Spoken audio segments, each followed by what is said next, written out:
Boom. And we just start streaming just like that. Okay.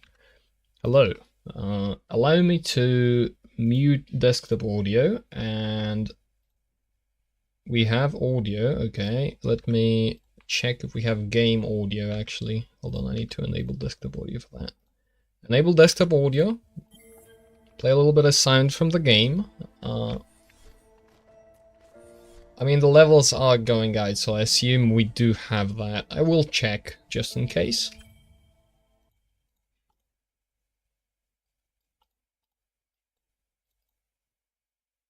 Yeah, we do. Alright. Don't forget to enable desktop audio, because that would be, as they say it, problematic. Okay. Hello. Welcome to yet another Man Plays Video Game and Rambles stream. Truly riveting content on this YouTube channel, as always. As is tradition with these streams, I do not remember what the hell I was doing last time. I was definitely rambling about something, but that's the premise. So that I'm not getting any like non-dementia points for saying that. Gooding, hello. Okay, if you are here for a short time, I better get into the topic instantly. I've been alerted, and by alerted I mean not really in any special way, it just came up in a conversation, and it really struck me in the face, you could say. There's this concept of the authentic self, or like, are you acting, is what you're doing authentic? And when I've started thinking about this topic, I've come to the immediate conclusion that this is not real. and the idea falls apart when you examine it closely. So this is exactly what I'm gonna try and do for a little bit. I'm gonna talk about how the idea of the authentic self falls apart. And the problem with explaining why it falls apart is that it's pretty hard to explain the idea. As in, if it wasn't gonna fall apart, it's pretty hard to actually explain it in a way that doesn't fall apart. So, when somebody asks you, because this is the context in which this came up, when somebody asks you, are you putting on a mask, or are you acting as your authentic self, right? What does this actually mean? Because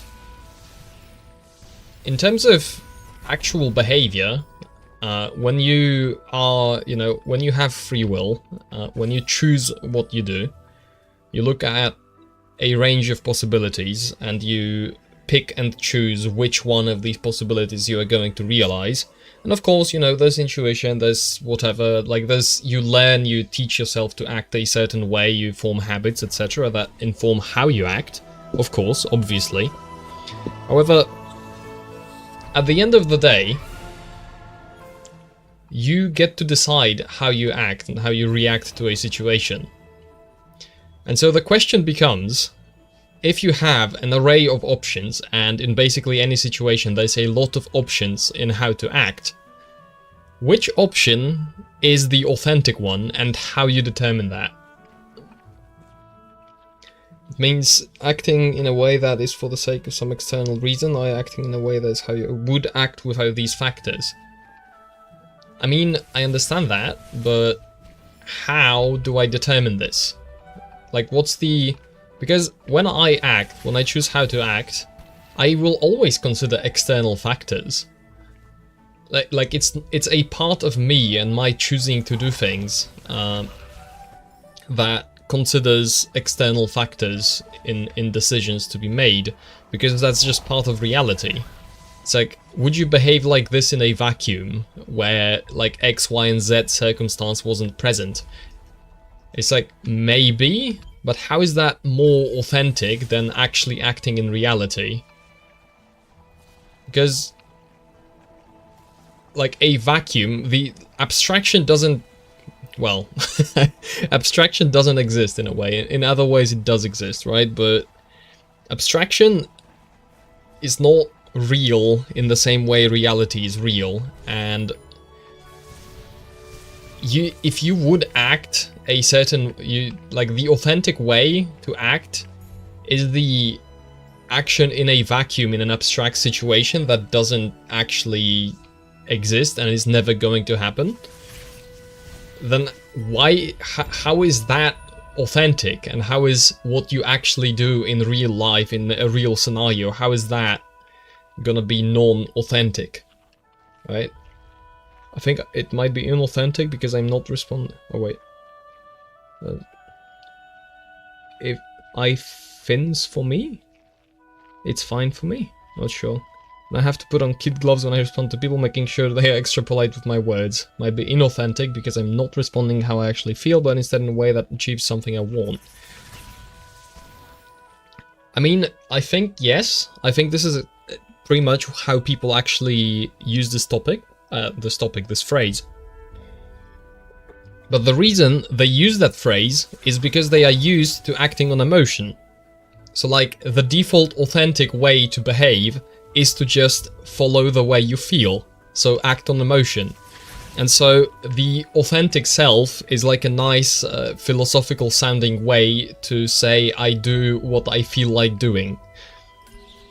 Which is, it's like, okay, I don't want to insta-trash every single, because intuition exists, is very real, it's very important, you want actually, but the reason why intuition exists and it's important is because it makes, if you train it well, it makes good decisions fast at a lower cost for you. And it's not because intuition is some kind of magical force of good that is within you that somehow is invulnerable to, like, every kind of temptation and everything, right? It's like if you've trained your it's not conscience. Oh, okay, that's the word in English, because it's conscious and conscience. The words are very similar. They are very different in Polish. I guess one is świadomość, that's for consciousness, and then sumienie is for the other one. Conscientiousness? Conscientious? Why do they make the words too... It's specifically designed to trip me up. The English language was designed to give me trouble. I believe this conspiracy theory 100%. So... yeah, I think the... people are just generally used to acting on emotion, and so for them it's very scary and inauthentic if you think about how you act. That's probably the most blunt way of stating the point I'm trying to make. Is that this, like, in terms of how I act, right? I'm not gonna pretend like I never act from emotion, or I never kind of, I don't know, lose control or act in a way that's not fully thought through. It's like, I'm a super rational actor and I know everything I do is 100% calculated and rational, and I actually use facts and logic to dictate my behavior. Not exactly that, that's not the idea. However, I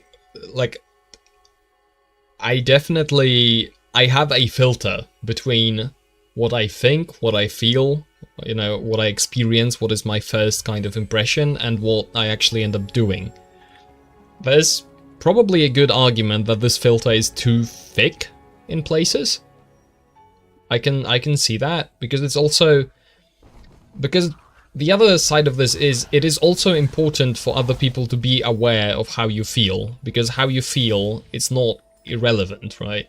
It's like, oh, facts don't care about your feelings. It's like, well, but your feelings are in a way also facts, as in you feel a certain way, and if you want to actually have relationships with people and make those relationships work properly, you need the other people to understand that you feel things and what you feel, and also because that also lets these people kind of learn patterns about you and learn you in a way. It's like, oh, this guy, this is how he behaves, this is what he likes, this is what he doesn't like, this is how we kind of live together. Based on all of that, it's important for relationships, but there's a kind of civilized way to go about this, where you can probably there's time and place for expressing your emotion kind of directly. Like there's good moments and good times where you actually want the proper kind of emotional weight of what you are saying to be felt on the other end.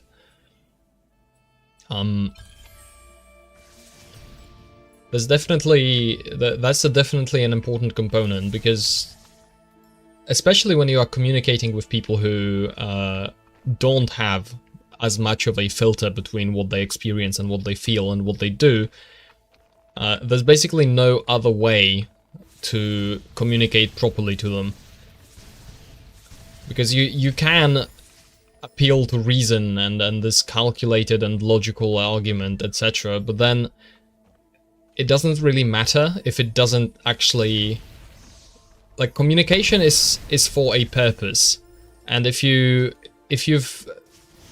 fulfilled all the demands and the rules of proper communication, but you've ended up not actually conveying the meaning to the person you're talking to, then, like, sorry, you've effectively, like, the communication is effectively useless. It just didn't actually, like, happen properly. Like, the purpose wasn't fulfilled. It's like, and this doesn't mean that the rules are not important, because the rules of communication dictate how to actually effectively convey ideas, and if you ignore them, then you're going to be inefficient or just plain unsuccessful. But it also means that those rules are not...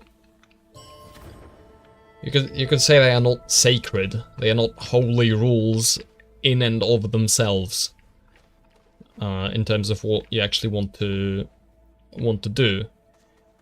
It's like they express, it's like you want to do this because this is effective and it works well, and it's not you have to do this because that's the rule. So that's the difference in approach, kind of.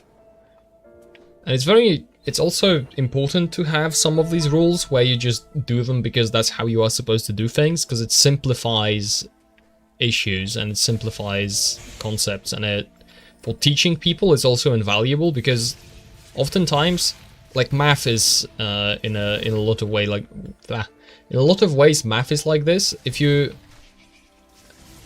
ever tried to explain to a young child why they should learn maths, it's basically you kind of have to learn maths to be able to understand why you need maths.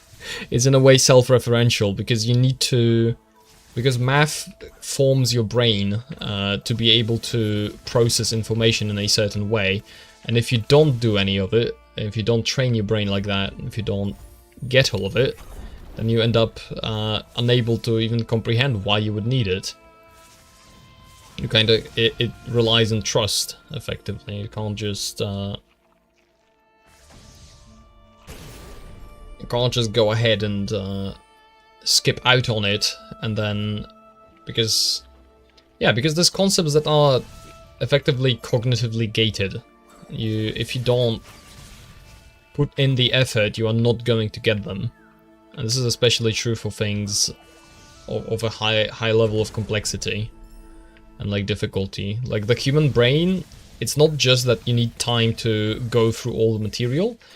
Like, you quite literally physically need your brain to change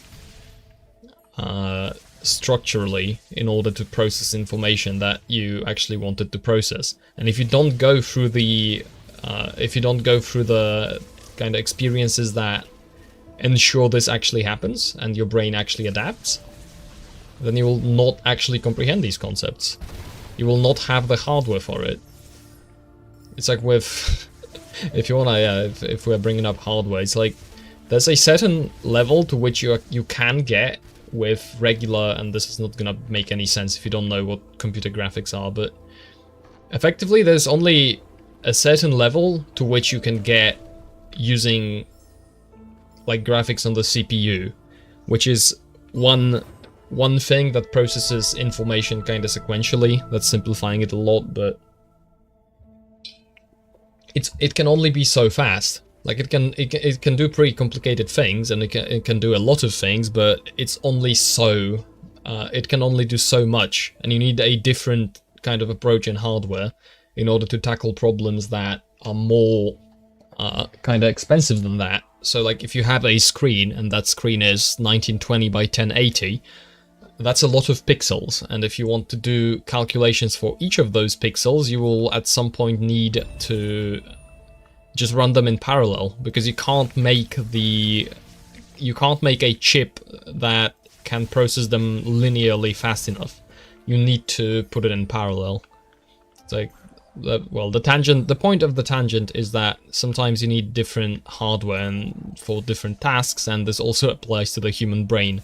And the way you get different hardware is like you can't really, exchange your brain with something else, although maybe that's coming in the future. I don't know.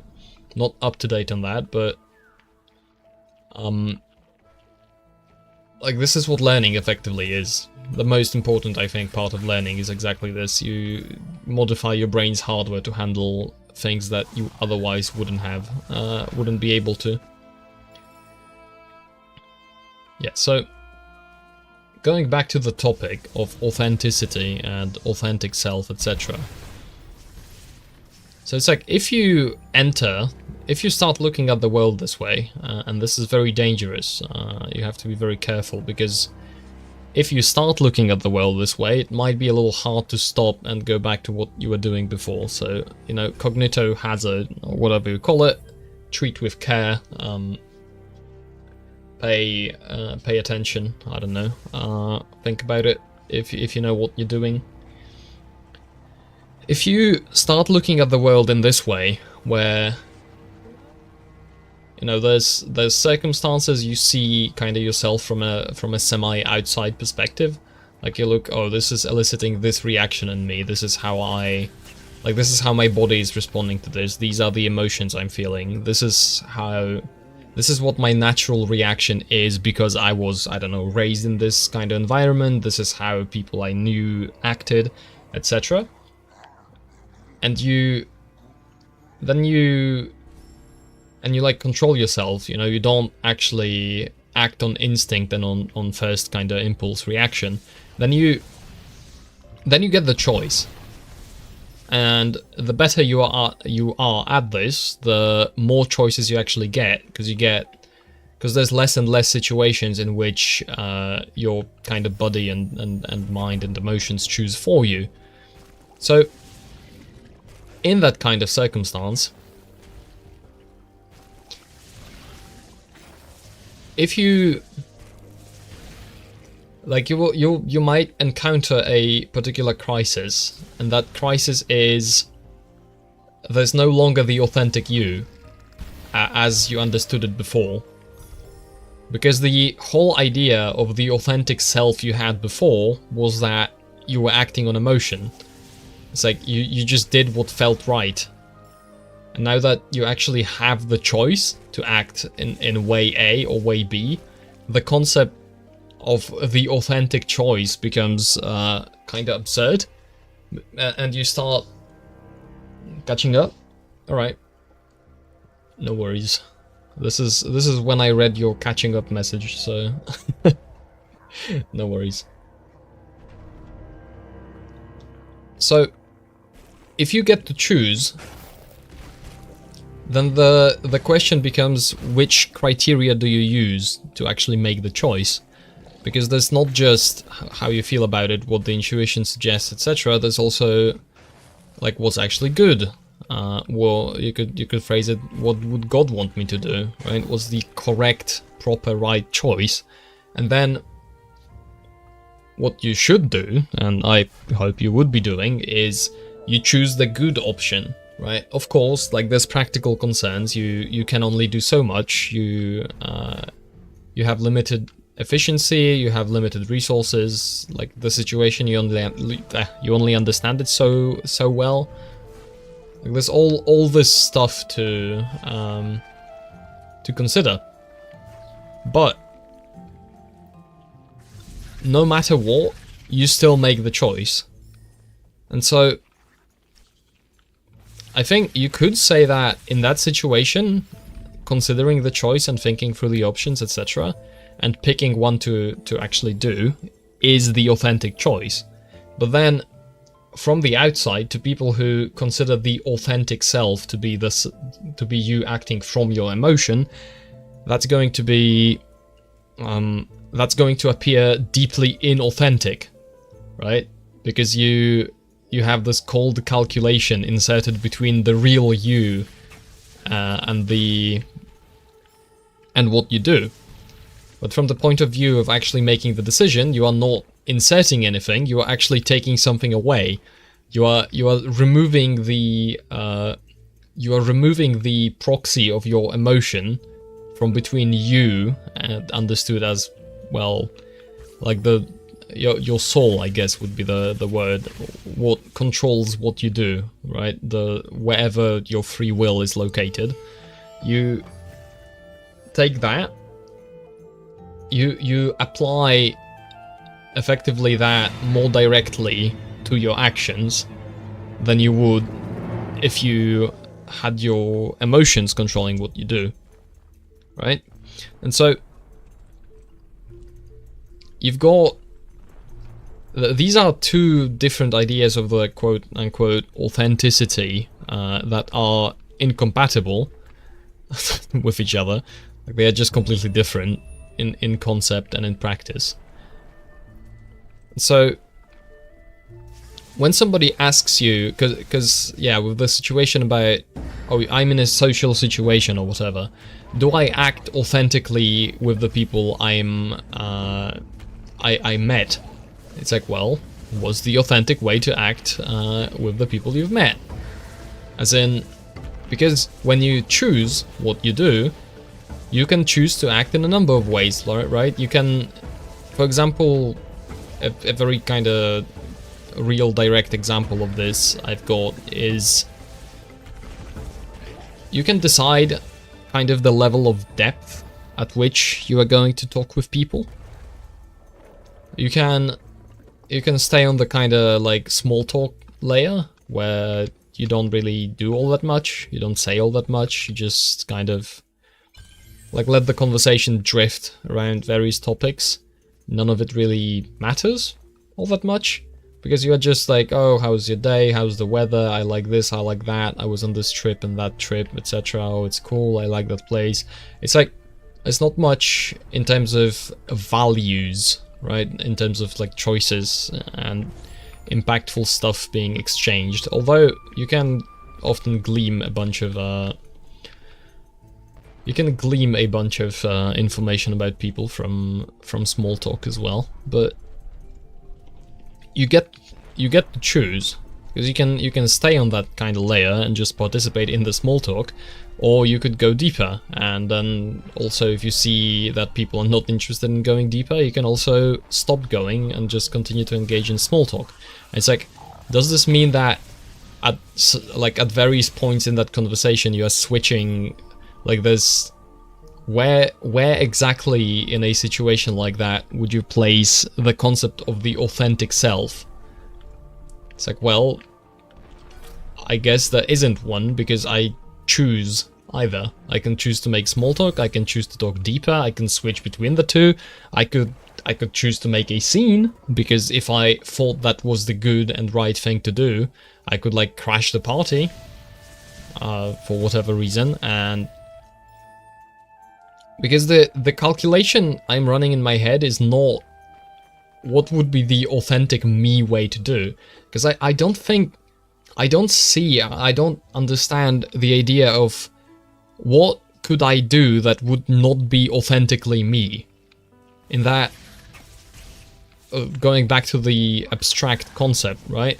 It's like, I'm not an abstract concept, I'm not an abstract ideal, I'm not like a some kind of vision of me given all the circumstances if they were perfect and if I knew, like, I had the full context, etc.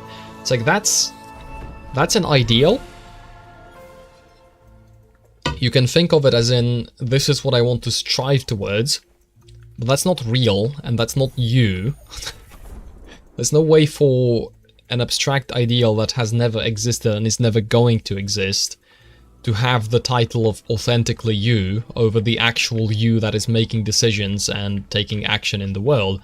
And so the authentic you, I think, in a way, is just you.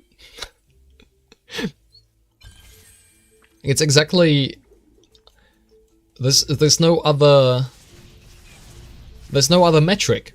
There's no other way to measure or like see or witness the actual real you if you have that criteria, because it's abstract and it's kind of all in your head.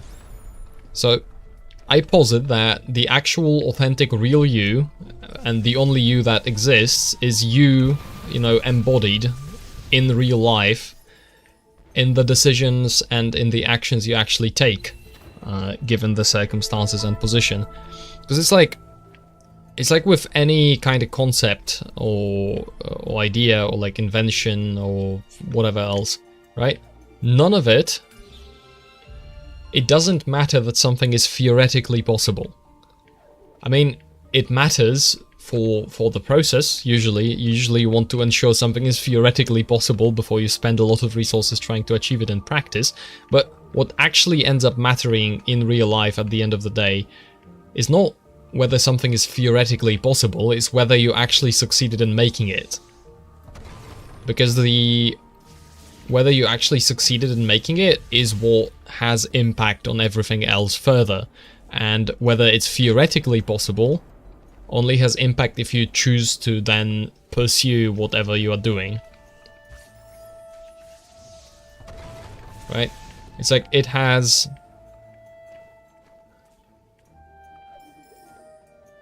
It's theoretically possible, and it matters that this is theoretically possible because I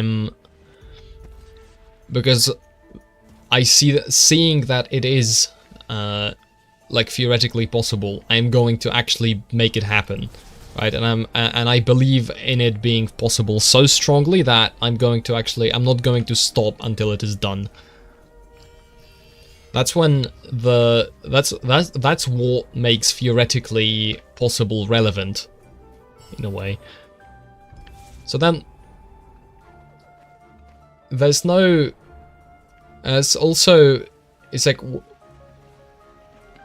it's like, oh, I made an inauthentic decision in my life. What does that mean? Are you trying to... Because you know what that sounds to me like? When from this framing, if I look at saying something like that, what that sounds like to me is you made a bad choice and you really don't want to take the responsibility for making that bad choice. Because it's like, oh, this, you know, it wasn't an authentic way. I didn't authentically do what I wanted to do. It's like, whatever. What does that mean? What do you mean you didn't authentically, like, the decision, what? It's like you didn't want to do it. It's like, okay, again, it's like, does your intent matter? Yeah. Yeah, your intent matters, but at the end of the day, there's negative consequences, and, you know, you don't get to squeeze out of responsibility, etc., because you didn't want something to happen. It still happened, you still did it, and it's like, it's authentically you that did it. What are we talking about? Hello, by the way, welcome to the rambling stream. I am talking about that I'm not buying the idea of authentic self. I don't buy it. I don't think it's real. I don't think that exists. I think this is a fake concept made up by people. It doesn't actually make sense. That's my thesis.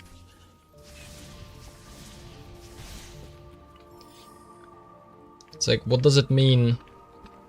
Because going back to kind of like masks and then choosing what you do in a situation.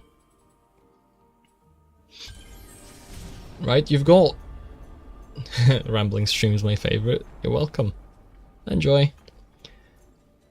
Is the you get to choose. That's the basic idea. So if you are in a situation with people and they want you to be authentically you, what they probably mean, and this is kind of recapping what I've said before, authentic self, I hear it about it for the first time. Interesting.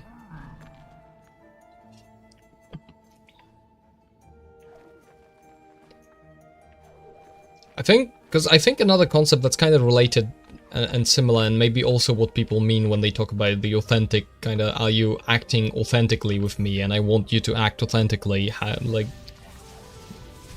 I think there's trust is also tied into that, because you want people to act quote-unquote authentically in order so that you can be sure that you can trust them, right? But I think the baseline for establishing trust, if you're doing it based on if the person is going to act how they feel they should act because that's authentically them, is actually a pretty horrible baseline for establishing kind of trust and cooperation. Because if I hear that you act in the way that you feel like you should act, and that's your kind of baseline, that doesn't make me feel like, oh yeah, this is the guy I want to actually collaborate and cooperate with. That makes me think this guy is like unstable. Disclaimer, because I went over this back earlier in the stream. Disclaimer, like, of course, intuition is important. Intuition is important. It's important to be aware that, you know, you can't make every decision 100% rationally and calculated and infinite time and all the context. So it's important to have intuition, but you need to train your intuition. It's like a part of your brain, effectively. And just like you learn and you train and you practice, you also need your intuition to be tuned to what it actually should do in order for it to be beneficial to you and not, you know, just drive you into random places and random things on a whim, effectively. Judging from what you've said at this point, nobody behaves authentically or like true themselves. We all wear masks, it's just a fact, kind of needed for the society to function. Yeah. There's also something I would point out. It's like, there's no... Even if there was such a concept as authentic self, and it was a valid and important thing, that you act in the way you feel inside, this is not how you get a stable society. You don't get stable cooperation by people who don't have a filter on themselves, effectively. And also, there's a lot of ways, because I think this, you could very easily, and I think this is a very good way, I've not thought about it before, but you can tie it directly into art. So it's like, there's ways of expressing yourself, right? Like, that's something people say about art all the time. So it's like, you express yourself through art. You choose what to do, like you make works, and you, I don't know, you write things, you paint things, you sing, etc., in order to express the quote-unquote authentic you, right? It's yet another method of kind of communication, where you do...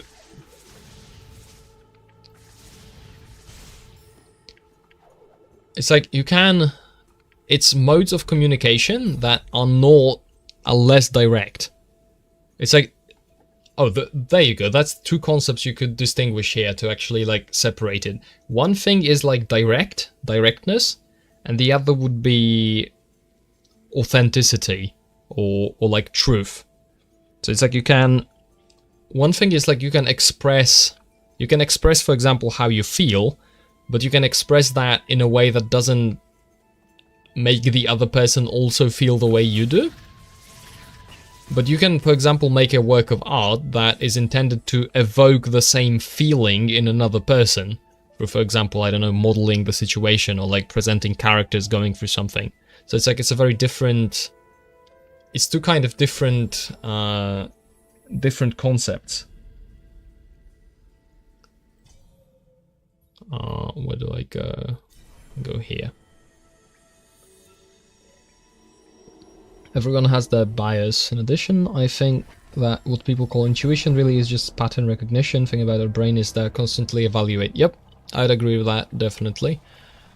It's like yeah, intuition, I've said this earlier in the stream, it's like intuition isn't magic.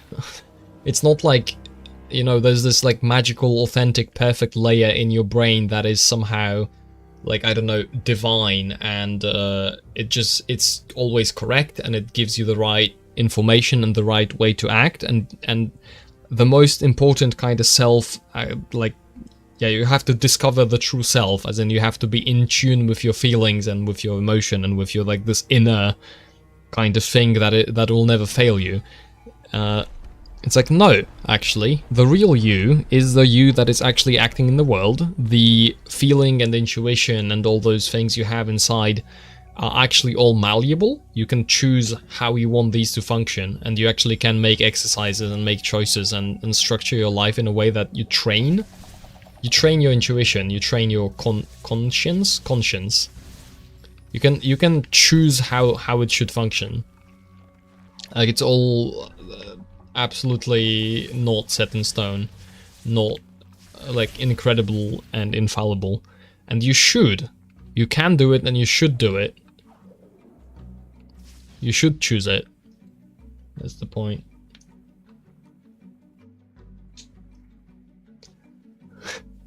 This is, for instance, how some nurses can predict heart attack, stroke by some people look. Yep, definitely. And it's actually interesting. You want to talk about new technology, etc., because what we've done with AI, and I don't just mean LLMs, like large language models like ChatGPT. I mean, in general, machine learning is effectively we've made computers be able to have intuition in this way, where we throw the computer, like throw a bunch of patterns or like data at the computer and let it automatically find patterns in that data. And this is effectively, I think for a lot of people, maybe this is also why they dislike AI so much, because they thought this was something that's uniquely human and that is like so beautiful and important about humanity. And I don't think it is. I think it's just like, it's something like, as we've seen, a computer can do this very much. It's not the, and saying it can't and it's like inauthentic and not real when a computer does it, it's like, I think it's just code. It's not true. Some people think they connect the galaxy or some type shit when they talk about intuition. I mean, yeah. It's definitely true. It's like, whoa, you gotta open your third eye, you gotta like, whoa, dude. It's like, have you ever taken shrooms? It's like, well, no, I haven't. You got me there. I guess I'm inauthentic for not having taken shrooms. It's like, if you take a psychedelic trip and it reveals something about the real inner you for the first time, you'll realize that you are like alive in a different way. It's like, I don't really get that. I feel like you can do a pretty good job of achieving the realization that you are alive and exist, and there's like things in the world that are important in different ways. It seems pretty achievable without taking shrooms. A controversial opinion, I realize. Modern AI doesn't really think in the way we do, but it certainly learned an intuition of some sort. They don't think they make very precise predictions. It's like, it's seeking patterns. Is, I think, how you, like, the most kind of general thing. It's like, it doesn't think in the way we do, as in, by the outcome, we can tell it doesn't exactly do what a human does, because it doesn't act exactly like a human. But we don't really know what humans do either. I don't think we... Because I know neuroscience is is we know a lot about the brain. We know a lot about how humans actually function and how we do things. We don't know everything though, and so the comparison is I think it's, I don't know, actually maybe we are further along, but I don't think it's a very like safe bet to say that an LLM isn't how a human processes information. I think the most kind of compelling argument or explanation I've seen for this is that humans aren't LLMs. Humans have LLMs. Like a part of an LLM is kind of like a part of the human brain, as in we have like a language model inside, and that is indeed how we process language. But we also have a bunch of other components in the brain that process other things, and these are not equivalent, and you can't actually...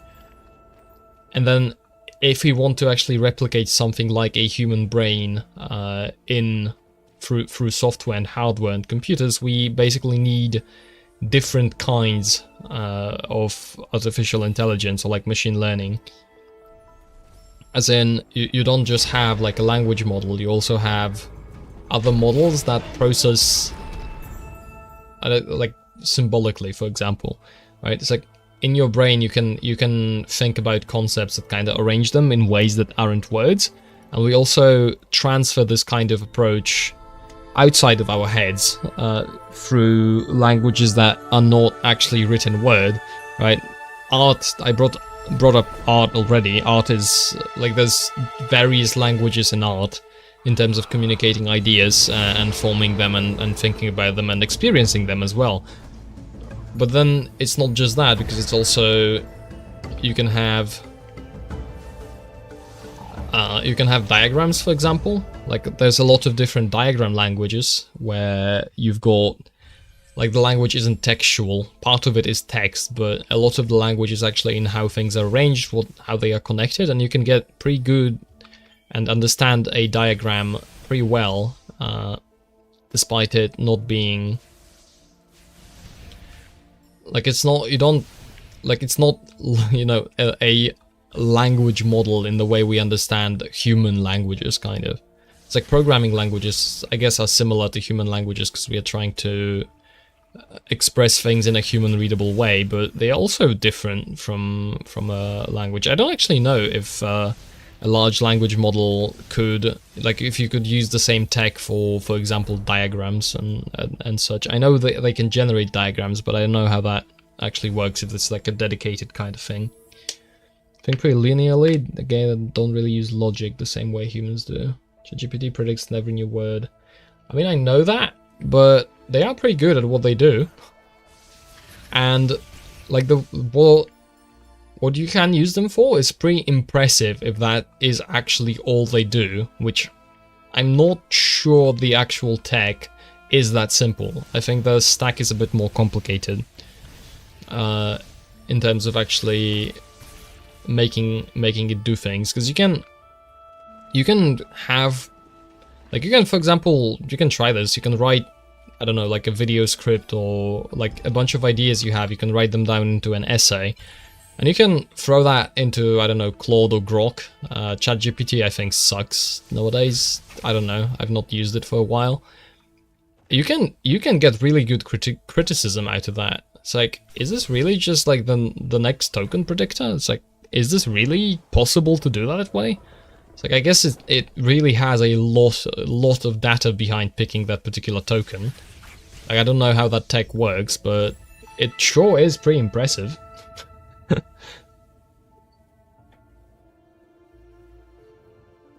Like, it's obviously not a full human. Obviously people... That's also interesting, maybe a controversial also way to think about it, but it's like, it's not what humans can be, but I think it's an apt kind of description that certain people effectively act like LLMs, where you give them prompts and you can kind of basically predict what they are going to give you in response based on the prompt. Because there doesn't seem to be much kind of filter. You could call these people that they are acting very authentically. It's like, you know, in a way you can, you know Greg. Greg thinks like this. Greg produces responses like that. And then when when you prompt Greg with a certain sentence and Greg responds like you think Greg would respond given that sentence, then Greg is acting authentically like Greg. But the question is, you know, if you are Greg, do you actually want to act that way? Is this what you think your life should be like? Or is that maybe a bit of a problem that there's, like, I can model the authentic Greg in my own brain and then be very accurate on my predictions in terms of the actual Greg. Like, it's pretty trippy. Some people who act like NPCs. I mean, I know the meme. I know the, like, whatever, people without internal monologue kind of meme, etc. I know that there's people that can't comprehend hypotheticals, which is crazy. But it's like also humbling in a way. So you can have a very skewed idea of what it is to actually be human if you over-intellectualize it, which I know, ironic considering I'm the guy that over-intellectualizes everything, but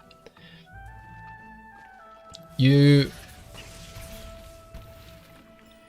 In the same way that the human experience isn't just emotion, and you are not... your authentic self isn't just the emotion you feel, in a similar way, like, being human isn't just about the logical and calculating and rational parts. And then, you know, the authentic you is the cold and rational and calculating part, and then the emotions get in the way. It's like, no. You are both. Like, authentic...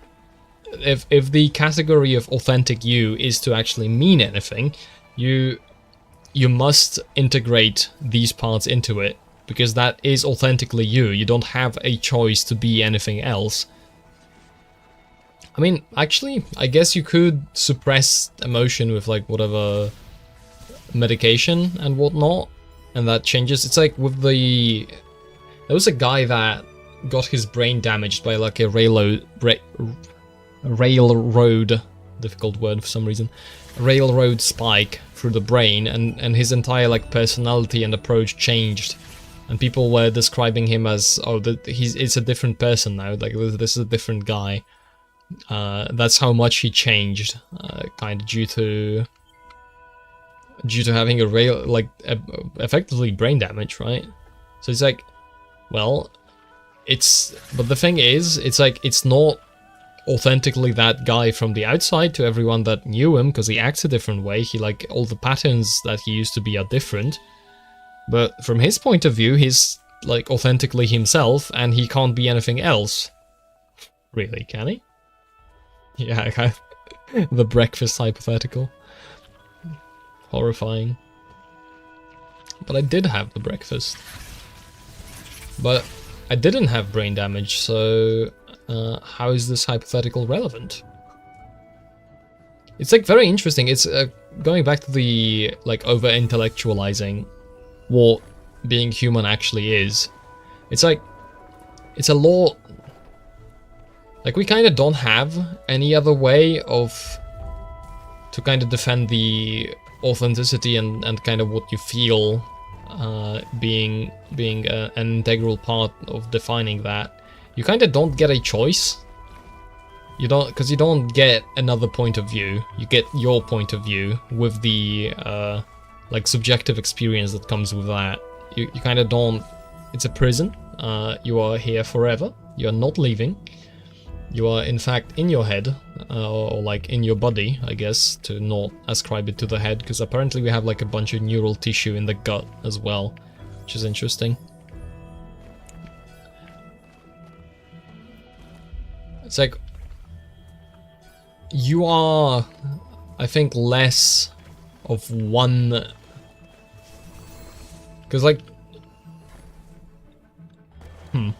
As I see it, we have primal emotional part, higher conscious part. Also, think about it, you shouldn't really rely on opinions since I'm religious. Well, I'm religious too, but in a very weird way, I think, compared to most religious people I know.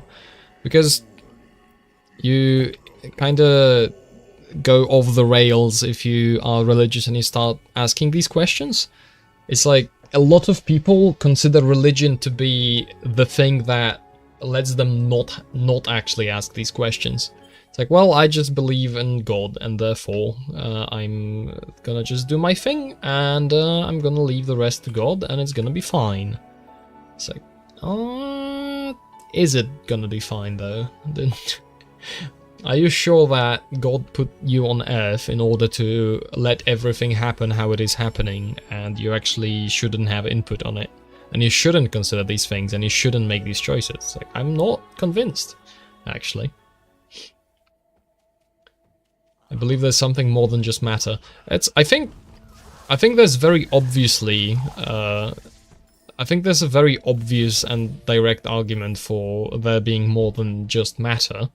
And the way I pose this argument to people who have never really thought about it is I ask them if triangles exist.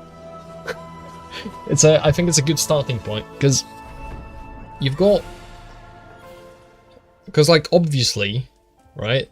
Like, duh, everybody's seen a triangle, right? Like, we all know what a triangle is, but do triangles actually exist? It's like, well, actually, no. They don't. Because anything you find in reality is not going to be an actual triangle by the mathematical definition of triangle. It's going to be imperfect in one or multiple ways. It's going to be different, and it's not going to be exactly what it is, right? However, for like all intents and purposes, triangles absolutely, like, the idea of a triangle is very much real. As in, you take the idea of a triangle and then all the mathematical laws that apply to them, and you can actually intuit, and it works in practice. You know, I don't know, you build a house, you need to calculate however much stuff you need for the roof, like the length of planks, etc. You can use trigonometry for that. You can use, like, Pythagorean theorem.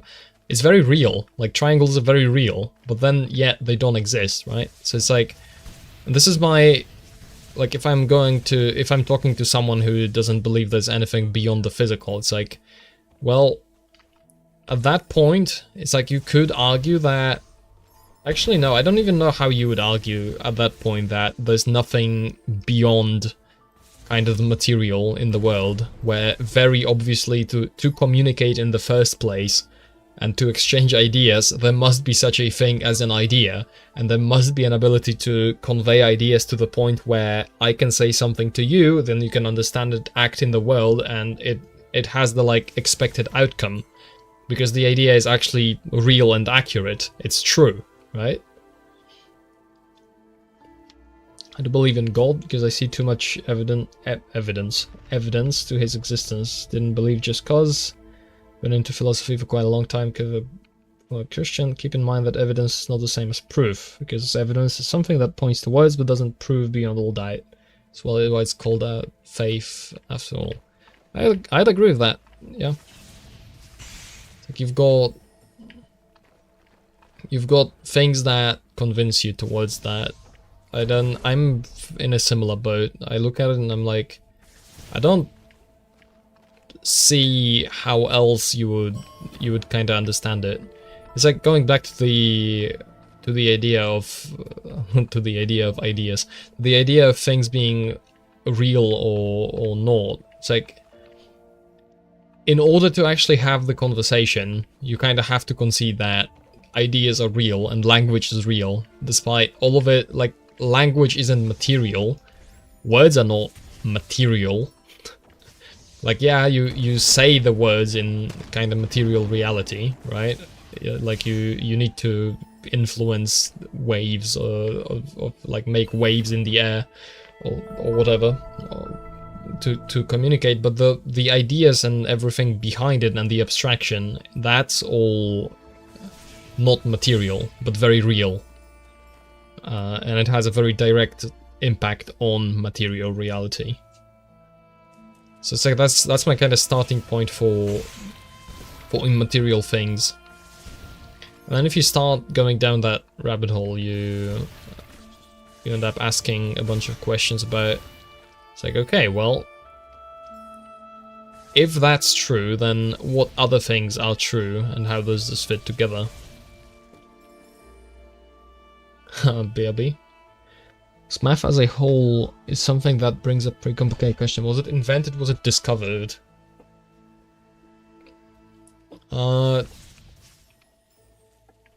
I think discovered is the more in a way.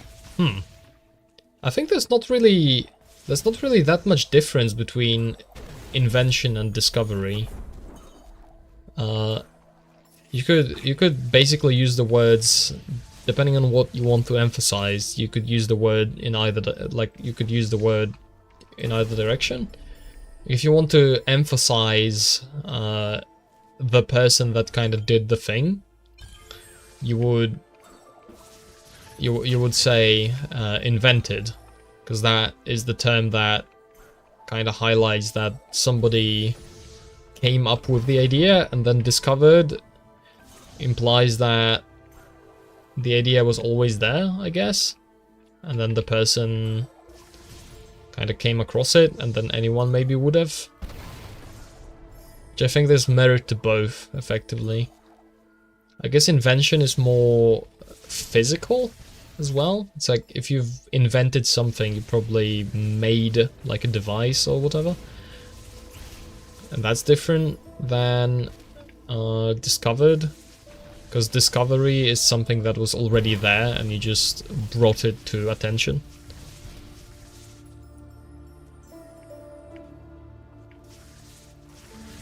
Which I think, like, in terms of probably physics and other disciplines is where you would say we discover math, in a way.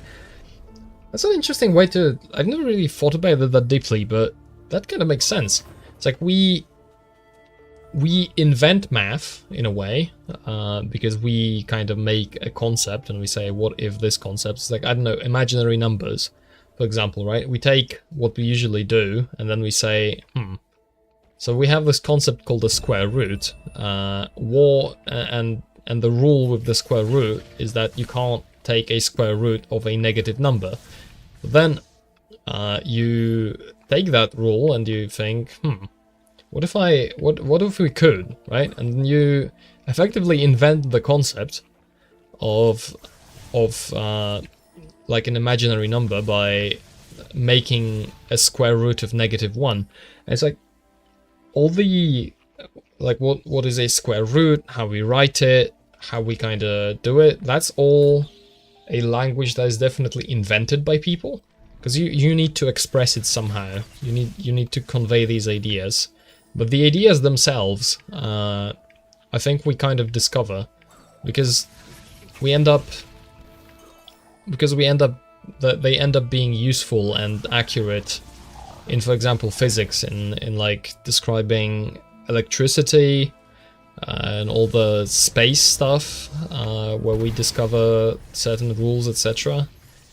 From, like, I don't know, Einstein invents a kind of equation, and then it is validated in reality, and through it we discover a bunch of stuff that comes through first inventing the concept. And I think in terms of generally, in terms of creating things, you could make a kind of similar observation. I think the creative process you could call like a push and pull between discovery and invention. So it's like you invent something, by which I mean you kind of pick an idea, you take a thing, you make a choice, maybe you pick like a focus, and you pick something, and then and then based on that you start discovering things that are related to the initial concept. So, like, I don't know, if I start making I mean, we're playing a video game, so video games are the first thing that comes to mind. If I'm making like a game, right, a platformer game, like I invent the basic concept. It's like I'm gonna have a guy, he can run around, he can jump, it's in 2D, whatever, and he like takes damage. Right, then you can kind of invent, you invent that, you kind of start specifying it, and then in the design process you build like a prototype of that game, and then you notice it's like, okay, oh, if I make this, it's like, I don't know, let's take Mario as an example, because it's like the classic guy, right? What interactions can you have when you've invented this basic premise, and you kind of discover these interactions like naturally? So like you have the guy run and jump, and it's like, okay, well, with running and jumping I can jump on a thing, and when I jump I can hit a thing, and these are the basic two interactions that you have in Mario, right? You can stomp enemies, and you can hit blocks with your head, or well, the fist, if you trust the actual official marketing. So you start, you kind of go through this back and forth where you invent certain things by choosing them, and then you also discover other things that are consequences, and you also learn and you iterate, and you make also new things based on all of that. It's like very interesting. Actually, I didn't think about this question before, but I think it's a very interesting way to think about it.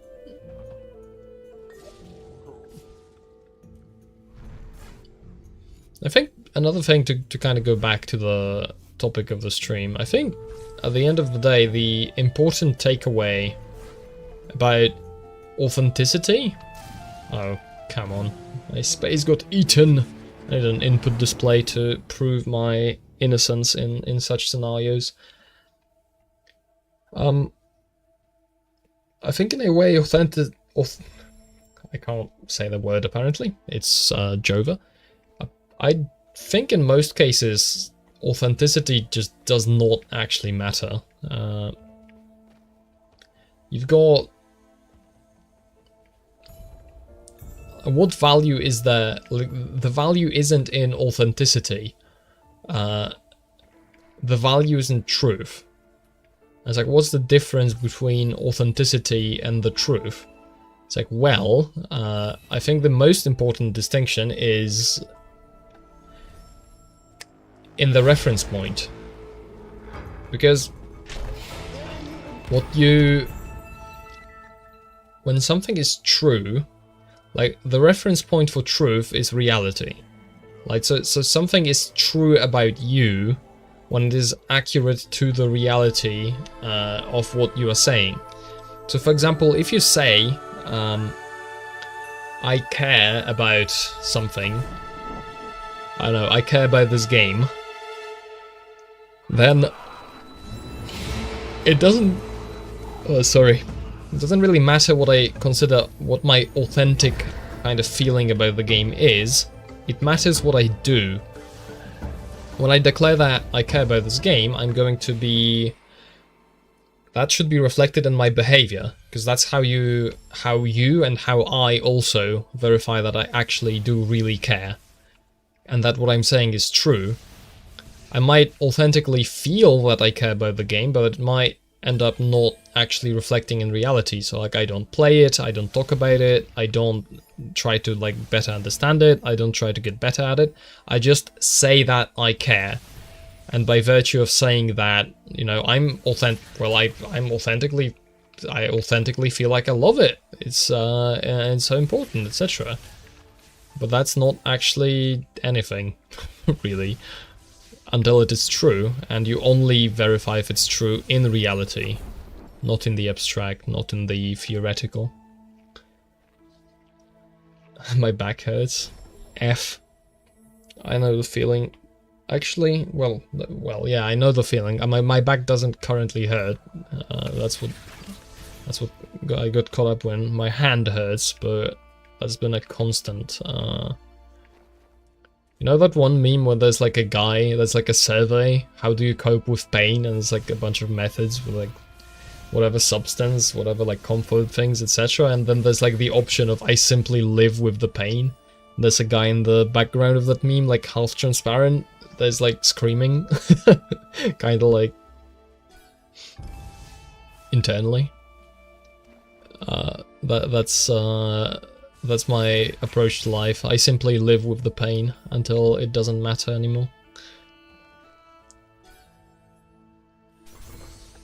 Speaking of invention and discovery, I draw the line here. Inventing something is creating something completely new. Discovering is, well, finding out about something.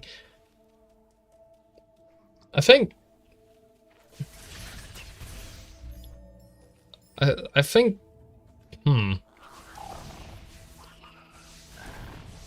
I guess you could... I think this actually, you could consider this a theological difference, because if you believe that, you know, as Christians do, and as I happen to also do, if God is truth, and God exists and is all-knowing, then technically you cannot actually discover anything. I mean, you cannot invent anything. You can only... Because God already knew it. So it's like you can't be the first. But you can be the first human to do it, I guess. Does it make sense? I'm not sure about this one. You can't... Can you invent things? If that's the case. You can... Huh. I guess then you have the question of free will, because free will lets you actually... Like, if you believe in free will, you actually can invent things. Or at least you can, well, you can choose. I don't know if free will actually involves creating. It's like, is there something that you can make or like be responsible for that wouldn't exist? Like, the concept wouldn't exist without you coming up with it. When you think God is omniscient, surely that's not... Surely, like, God knows all of math, including the math that we haven't discovered yet. If you take the premise of omniscience.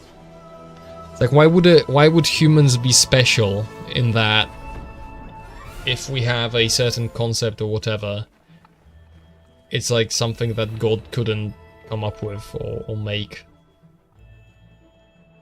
It only makes sense if you're looking at everything through our perspective of time, of going through time linearly.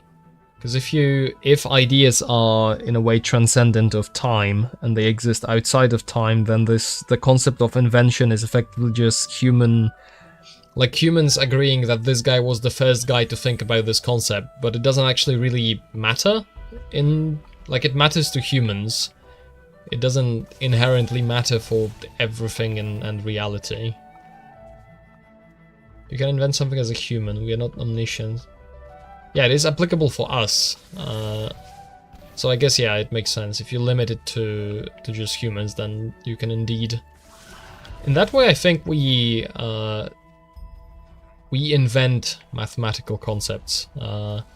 It's similar to, like, basically any language. It's like language is used for communicating truth, and math is also used for communicating truth, but math is a language. And so then when we invent new mathematical concepts and we give them names and we like invent ways to note them down and use them and calculate, etc., we effectively, like, we invent a new way of describing a new part of reality. We discovered the part of reality, but we invented the language to describe it. I think is how I'd go about that. Speaking of pain, from my experience, 90% of guys just ignore the pain until it goes away, going to hospital when it gets too bad. Yeah, that tracks, probably. It's like, because it's less effort. It's actually less effort to just ignore the pain than it is to go through all the shtick of going to the hospital and getting frustrated that the remedy doesn't actually work. I mean, of course what if it does work, etc. But I'm joking, so don't think about it too hard. Please don't think about it. It would be horrifying and devastating for my prospects if you thought about anything I have to say. It's like a weird conversation. In terms of, because I'm still kind of orbiting around what's it called? Authenticity. Where? Because you say you haven't heard the concept before, which makes me makes kind of sense, depending on your circumstances, I guess. Because it's not that I thought. The way I've gotten to the point is like by having direct conversations with people. It's like when you actually want to build something that's deeper with someone, then you run into the question pretty fast. Or it's like, okay, if I'm in a relationship with you, right? It's like, what does that actually mean? Because if there's going to be, I don't know, this could be, I don't like saying romantic relationships because I feel like that's belittling for actual good relationships, but I don't think you, like, it applies for any kind of relationship on which you build something. So friendships, like business partnerships, etc., all sorts of stuff. It's like it becomes very important what the relationship actually means, what the terms are, how you perceive it, how I perceive it, how we're going to go about it, what are we going to do, what are we not going to do, and also how do we guard and work with ourselves changing over time, because we are going to change. It's like there's nothing constant you can rely upon. There's going to be changes and you kind of have to handle them. So it becomes important, like for example, how do I know? It's like I want to know I'm authentically with you and you are authentically with me, and it's authentic. It's like that's where the concept kind of comes from and where it becomes important. So through that matter, it's like, actually, I don't think I care about being like knowing my authentic friend or whatever. I care that the person I'm friends with is open and honest about, well, everything, really. I see it this way. We've discovered math, but we invented names for the abstract concepts to make them more tangible. In the same way, language, human-made thing. Within that language, there are words for things we didn't invent, but discover. I think that's basically the same as what I said, so I think we see it similarly, in a way. It makes sense, I guess. Sorry, I do be getting a little bit late, but like it matters for people at the end of the day, right? It matters. Invention, like I guess especially in the era of like patents and laws, etc., there's probably a bunch of legal stuff that actually, like, there's probably some kind of legal distinction between the two, where what is something, when you come up with something, can you actually patent it and copyright it, or is that like something that you can't do? There's probably rules around that, but I'm not familiar with them. That's what I'd have to say to that. As going back to relationships and authenticity within them, in a way, I also see, because I think authenticity in a relationship isn't about, because you can communicate things very differently. It's like if you being authentic about your feelings is, you could say it's the same as being like acting it's not the same as acting based on what you feel. I think that's the distinction to make. It's like you can act based on how you feel, and then you kind of let the other person come up with the reason why you're acting that way. Or so like you convey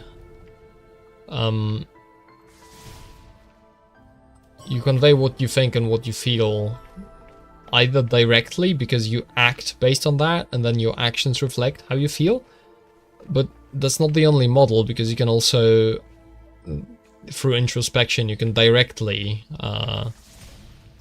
work with how you feel, and you can kind of filter that for the other person in a way that controls it a lot more, and it kind of limits the fallout of acting emotionally, especially in like loaded scenarios. That's the... I bet you I've run over this fort like 4 times by now. I'm a little... gotten a little slow in the brain since the beginning of the stream. It's a very interesting concept. I wonder why more people don't kind of think about it and talk about it.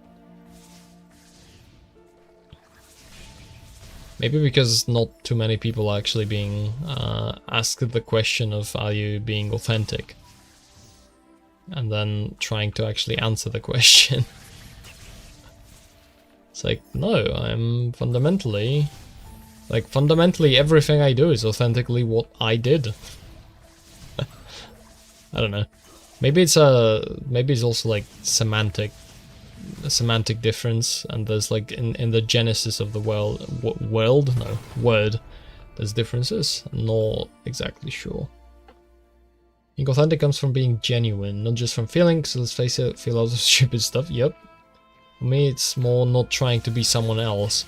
But on the other hand, you sometimes want to be someone else, and you fake it till you make it, which is perfectly normal, and how you actually change yourself, right? You act like who you are not in order for that to become you, and you can tell that you've become that other thing when you act like that other thing.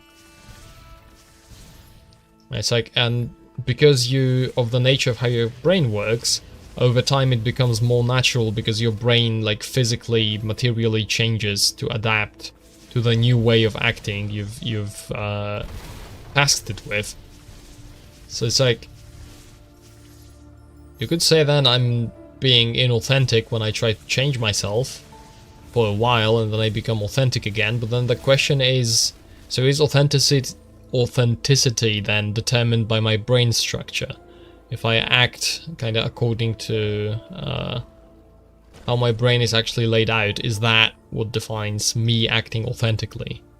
And why exactly is that the criteria for what, you know, for authenticity?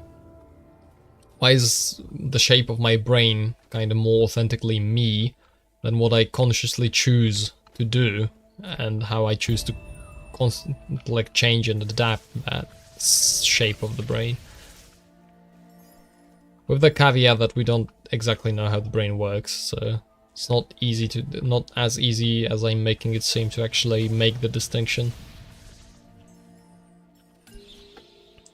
between the shape of the brain and whatever else. And also, because you could say like, well, what you are referring to, which is like all this decision making and like choosing how to be, etc., that's also a product of your brain. So in a way, you're just adding yet another layer to. So it's like, which of these two perspectives are the actual authentic perspective?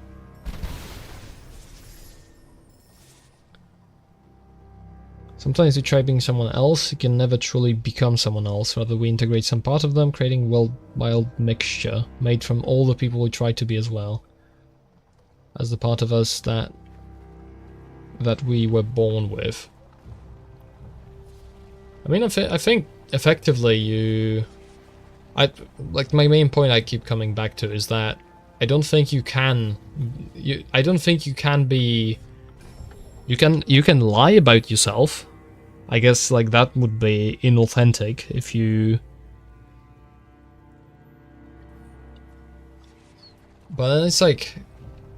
It's a different layer, I think, lying about yourself. Because it's like, you could say, oh, I'm good at this. And then by all objective metrics of the thing, you are not. But the question is like, is that... Like, are you authentic in that? I don't know. Maybe the word is just not... I'm probably... It's probably a classic case of I've heard an expression, it doesn't make any sense to me, so I'm trying to read sense into the people I've talked with that used the expression. But because they haven't really thought about it, I'm trying to search for like sense that isn't there. It never was and it never will be. Because the concept actually just... Like, the simple answer is that the concept doesn't actually make sense. I think it's impossible to be unauthentic. Yeah, another example I kind of gave for that is... Imagine you have, like, a guy that, I don't know, flexes his watches and his wealth, etc. But he's actually, I don't know, in, like, deep debt, for example. But he's insecure about his wealth, etc. It's like... The way... What he's actually doing, which is like flaunting all this wealth to show off and to make it kind of more, to make it seem that he's rich, that's authentically him. Like, he authentically has the need or like desire to be seen as rich and I don't know, like powerful and in control. And so what he does, like, I don't know, flexing watches and whatever, and like taking loans for things that make him look rich. That's authentic. That's like, you might not see it from the outside, but that's an authentic expression of what he actually is. And then generally, I think that's just the more sensible way to judge people and to think about them, is that people are authentically what they actually do, what they actually choose, and not how they felt about what they did and what they actually chose. So there's maybe like a secondary kind of consideration. Being a liar is also part of someone's authenticity. Yeah, in a way. You could say that, yeah. Because you like... You lie. It's like, that's what you do. It's like, it's not that there's some kind of authentic magical you that doesn't lie, and that's the actual... I'm gonna die here. I'm not... Oh! I didn't die. Like, there's some magical, authentic you that doesn't lie, and then there's this inauthentic you that lies. It's like, no, you lied. There's no getting away from that fact. You lied. You chose to do it. It's like, oh, but I didn't want to. I have, like, this problem while I'm a compulsive liar, and I lie all the time. I can't stop myself. It's like, well, that's also authentically you. It's not, like, there's no separation between the part of you that compulsively lies and the part of you that is some, like, kind of magical perfect being trapped in a compulsive liar's body. It's your body. You're not... Well, you could say you're trapped in the body, but... You are that body. It's you. You lied. You have the tendency. And there's no other way... you can change the... You can change that. You can act... You can, like, work on yourself to stop that tendency and to change who you are. But that can only really be done if you admit that that's what you are. It's like, you have to be aware. It's like, yeah, I'm a compulsive liar. I lie all the time. And this is a problem, and I need to fix that problem. And not... it's like, yeah, I lie all the time, but... I lie all the time, but that's not really me, because the authentic me is innocent, but, like, can't do anything about it. Huh? A strange concept. How'd you come up with that? How did you figure this one out?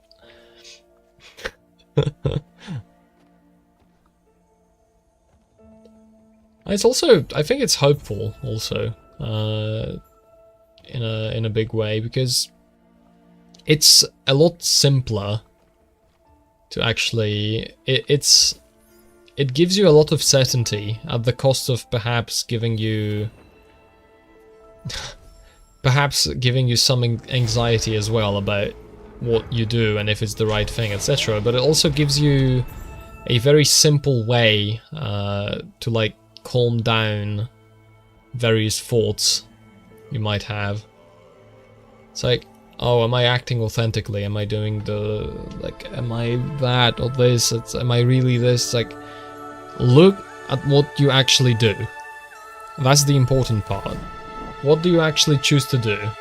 And not what would you abstractly choose to do in a trolley problem that you have on paper. What do you actually do in real life? What are the outcomes of that? How does it affect other people? How does it relate to what you actually declare you do, etc.? It can be brutal depending on what you actually you actually do and what you think about, but it's also real and it's also pretty simple. It's like there's no this mythical magical layer that nobody can ever see or touch or comprehend really, that you like struggle forever to bring out the authentic self and self-discover. Nah, none of that is real. You are you. There's nothing to discover. There's only, there's only you that exists and the you potentially that you can make yourself into. And nothing else. And there's no authentic self that doesn't have all the flaws of you. There's only an ideal you can strive towards. Because... And the authentic you is that ideal if and only if you've gotten there, and then for only as long as you actually maintain it in there. Because if you don't maintain it, it also goes away. It slides back into chaos, as things tend to do in life.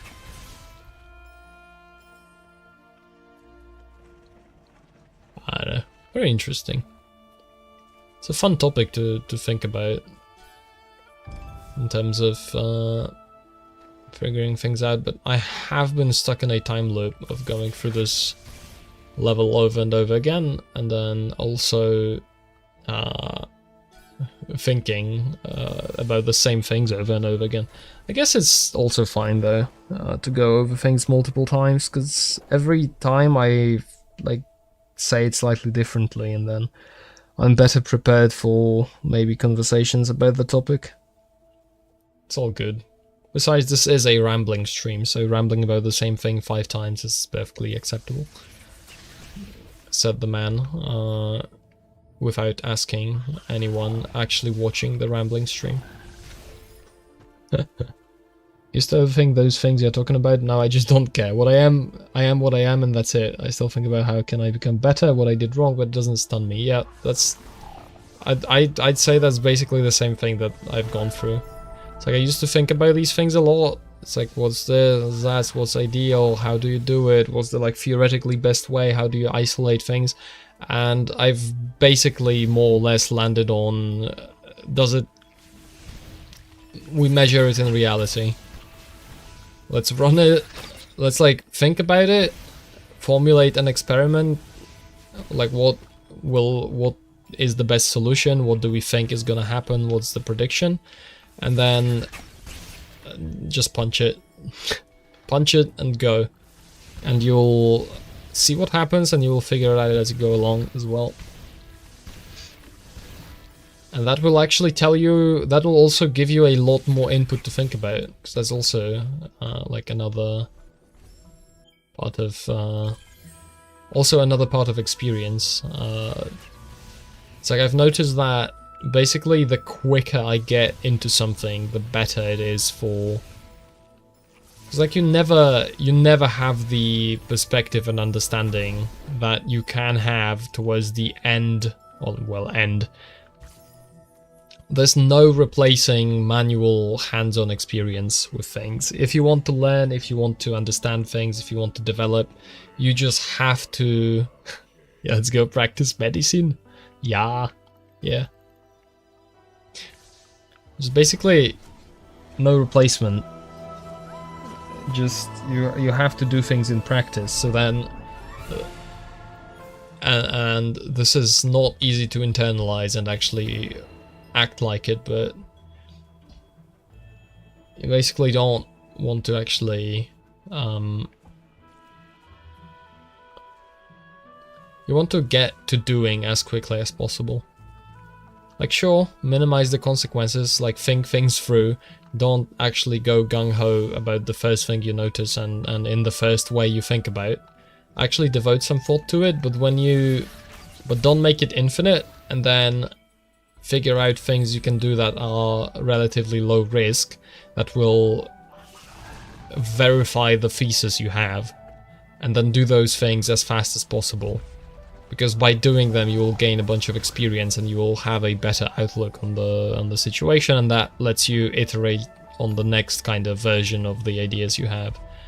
So it's like it's kind of like prototyping. You want to get the prototype out as fast as possible, so then you can iterate on it and you can get feedback and you can think and you can like play with it and experience it actually in the proper way. It's like similar with game design discussions or whatever. It's like at a certain point you can't exactly discuss the game's design. You have to, like, if you have a hypothesis, what the hell did I just say? Hypothesis about a certain game mechanic or how something would work. Or generally, like, you in not just game design but like in life, you have a certain solution that you think would work a certain way or maybe would help, would function. Then, well, you're gonna have to, at some point you're gonna have to build it, and you're going to have to convey that to people through them interacting with the actual final finished product. So like, for example, you code a game with a certain mechanic, and then you explore it through in the levels and with other mechanics, etc., and through that you express to people the idea of the mechanic probably better than and deeper than you would do if you just talked about it and described it. Because it's a different medium for conveying information. It's very important still though.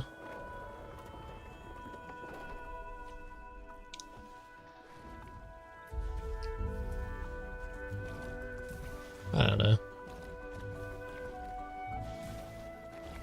In general, yeah, I think the general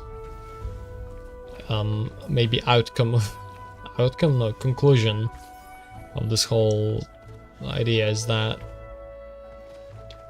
authenticity, as in like being authentic and acting authentic, is not very important, because you can't really be inauthentic. You don't have a choice in the matter. You are who you are what you are. You act in the way you act, and the only actual tangible real metric of who you are is what you do in reality and how you interact with the world around you. So choose carefully, because everything you do actually reflects on you and determines not only other people's perception, but also who you actually are, and who you actually are determines how you are going to change in the future as well. It's like, for example, people see Scottish Resistance downside and say isn't worth it, but in reality it's insanely good. I'm gonna be real, I have no clue which thought that is in reference to. I am like brain being fast chuckle nuts. Yeah. Alright, I need to pull the emergency brake on the stream, because my brain is not... my brain is sending me very clear signals of we are shutting down and assuming the horizontal position very soon. Don't know that. I know the Scottish Resistance. I don't know what... If it's in relation to something I said, because my brain, like my buffer in the brain for ideas I've said is probably like 15 seconds. I've already forgotten everything. I can see it the Scottish Resistance being pretty good, because in general, I think a lot of the kind of like balance ideas and whatever changes people suggest to weapons, it's vibes based, and if they actually took whatever the weapon is into the game and played with it for a long time, it probably doesn't actually matter all that much, or it's not... Like, ultimately, you can actually play effectively with the weapon as well, and it is a different play style, which you can play just because you want to actually play it. It's complicated. I'm not gonna... Oh, game design, yeah, how you can't theory craft, you have to playtest the idea, exactly. And it's also... Yeah, it's also like the folly of intuition, I guess. If you... all the time you rely on intuition and what things seem like and what you feel like doing or not doing, you will just not... You have to run it. You have to put yourself in the situation where it's tested. You have to like let it happen. There's basically like no other way. Just throw it in. Run the simulation, or how I have started to kind of refer to it, throw the pearl and go, in reference to Minecraft speedrunning, because that's something I've been trying to like practice with it. I've mentioned it before. So it's like at a certain point, it's like you are trading in the Bastion, you need resources for the rest of the run, and you can like check them and you can count them and you can think, it's like, oh, do I have enough, do I keep this, do I do that? It's like, no, you run the 4 checks, like string, crying obsidian, glowstone, obsidian. Those are the things you actually need. And, you know, you kind of take a look at them. Do you have them? Okay, you just go. Go. Don't think about it, because everything you think about just wastes you time that you can be using on actually going. So I've kind of just chucked the pearl and go has been my brain's go-to for this, like, yeah, just do it, run it, get the information out of it, and in worst case scenario, you messed it up and you have to kind of like figure out a solution on the fly, but a lot of the time you're actually going to be fine, because the thinking was just overthinking. It wasn't actually necessary, it wasn't important. Used to be like that myself, I didn't use anything apart from stock. I tried it, boy, that's fun. Control every area. Yeah, it's like, it's different. You kind of just expose yourself to it, and then you work from there. And if you give it you also kind of have to give it an honest shot. You have to go into it thinking like, okay, I'm going to give it my best to actually take this mechanic, take this weapon, take this whatever, and I'm going to run it. You know, I'm going to actually take it seriously. I'm going to think about it, I'm going to make decisions, I'm going to take the information I get out of it and apply it to further decisions. I'm going to learn, basically. And then this also correlates with playtime and experience. You want to actually give it enough time to kind of marinate and to see different scenarios and to let your brain kind of, you know, understand it on a deeper level, and then play with that for a while and then adapt, especially in a complex environment, which, well, you know, life is, TF2 is, a lot of things are pretty complex. It's like, yeah, do things, actually, do things, do something, do anything. As a certain man once said, very wise guy. Alright, I think it is time for me to depart to bed before critical brain injury occurs. Yeah, I see about the Scottish Resistance. I've started playing them with the Sticky Bomb Launcher a bit, because I've not played it for basically ever. So I've also kind of started to think about it.